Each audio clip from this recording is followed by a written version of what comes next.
গরমের কারণে এদেশের শিক্ষা প্রতিষ্ঠানগুলো বন্ধ দেওয়া হয়েছে। অথচ 95% মুসলমানের দেশে রমজান মাসে মুসলিমদের সন্তানদের 10 দিনের জন্য ছুটি দেওয়া হয়নি। তারা কোরআন তেলাওয়াত করবে, কোরআন শিখবে, কোরআন পড়বে, সেজন্য 10টা দিনের জন্য ছুটি দেওয়া হয় নাই। এটা হচ্ছে 95% মুসলমানের দেশ। এখানে এখন সামান্য গরমের কারণে শিক্ষা প্রতিষ্ঠান বন্ধ।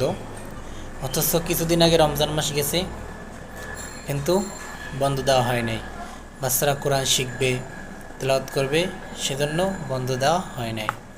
এটা হচ্ছে আমাদের দেশের অবস্থা। এভাবেই মুসলমানদেরকে প্রতিনিয়ত বোকা বানানো হচ্ছে বারবার। মুসলমানদেরকে এভাবে আসলে দিন থেকে